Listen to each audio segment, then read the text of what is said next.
unleashes the artifact's energy to fight back. Fang Yi fights back against the heavenly tribulation, unleashing a powerful fire slash to cut through the storm. Pushing his power even further, he uses a secret technique to release a massive dark flood. Slowly, the spinning dark energy swallows up the storm's chaotic power.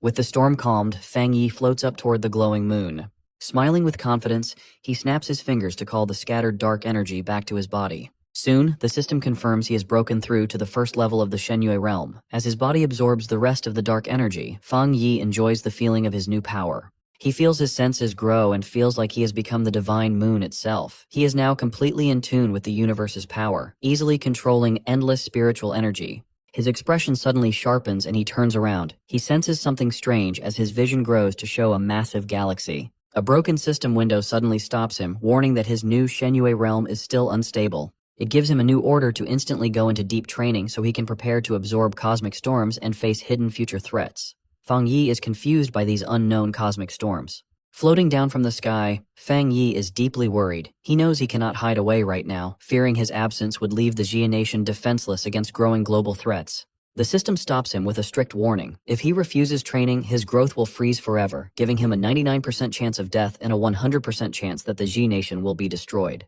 Floating over the forest, Fang Yi thinks about the grim numbers. He realizes how bad the cosmic threat is and accepts that he has no choice but to listen. Back at the Star God Combat Zone base, Su Qingying, Elder Wu, and Jiao Lan hold a tense meeting to share that the sealer has officially entered deep training. Elder Wu clearly states their duty is to hold the line and manage the nation so they do not bother their commander during his important breakthrough. A panicked soldier suddenly interrupts their meeting with an urgent report. Country B's Lord of the Earth is invading the Xia nation's southern border. Hearing this, Elder Wu notes the enemy moved faster than expected. He orders Jiaolan to send out the Spirit Association's forces using their backup plan. Jiaolan firmly accepts the order and jumps into action. Down at the southern border, the Jia nation's fighters create a giant blue energy wall to stop the attack, warning the Lord of the Earth that he is crossing onto their land. One of the fighters shouts, asking if the foreign throne master is trying to start a full war. Floating proudly above them, the gray-haired leader laughs. He defends his attack by blaming the sealer for killing 3 Country B fighters, including his own brother, and says he is here for revenge. The Xia defenders angrily curse at him, saying Country B's fighters were criminals who broke into a secure zone. They mock the Lord of the Earth for treating thieves like innocent heroes. Angry at their bold words, the Lord of the Earth insults the Xia nation's defenses. He feels insulted that normal guards dare to speak to him like that. Swearing to kill the defenders, he unleashes his power, making huge stone spikes violently shoot out from the ground below the Jia fighters. The massive, sharp rocks rip through the coast, forming a scary wall of earth that threatens the city limits. Stepping in to fight back, a special team of Xia fighters in green uniforms charges onto the field. The squad leader praises the guards and says it is their turn to fight. Floating above, the Lord of the Earth looks down at the new arrivals in confusion. The plant research team takes their places, aiming to trap the invading throne master. They plan their attack together, using their special military research on mutated plants. The squad leader pushes strong green energy straight into the dirt, calling forth a huge, fast-growing plant that breaks out from the ground.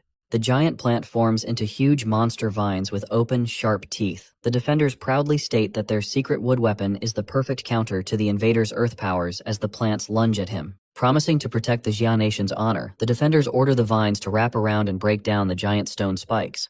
The wild vines quickly catch the Lord of the Earth, tightly wrapping his arms and body in midair. Seeing the invading throne master trapped, the plant research leader pumps his fist and cheers. Even though he is completely tied up, the Lord of the Earth simply smiles. Laughing at their claim of a natural counter, he easily grabs the thick vines holding him. The squad leader watches in shock as the strong vines begin to melt and break against the invader's endless power. Realizing the clear danger, he urgently orders his men to use their strongest defense. Slamming their hands onto the ground, they summon a deadly poison fog, creating a highly toxic coastal wall designed to kill anyone who tries to enter. Not caring at all about the deadly trap, the Lord of the Earth calls the Xia defenders weak bugs. With a simple snap of his fingers, he completely destroys the massive toxic wall. Cursing their broken defenses, the squad leader refuses to give up. He yells that they must stop the invader even if it costs their lives, leading his men in a brave, head-on charge. Looking down at the charging fighters, the Lord of the Earth calls them trash and easily forms a giant ball of fiery, dark energy above his head. Seeing this, the squad freezes in pure fear as the huge attack blocks out the sun. With a cold command for them to die, the Lord of the Earth throws the deadly energy ball at them. The terrible attack instantly wipes out the entire defending squad, creating a massive explosion that destroys the whole coastline. The Lord of the Earth turns his dark gaze toward a nearby Xia city. He names it as his next target, mocking the nation for lacking a throne master to defend it. A dark pillar of energy wipes out the city center. Deep within the ruins, scared people hide together, crying and asking who will save them. A local fighter stands before them to block the falling rocks, promising that the defenders have not given up yet. In his quiet training space, Fang Yi sits meditating before the giant moon. The intense spiritual shock from feeling the attack suddenly breaks his focus, making him cough up blood. Ignoring his injuries, he realizes he must stop his training and step in right away before it is too late.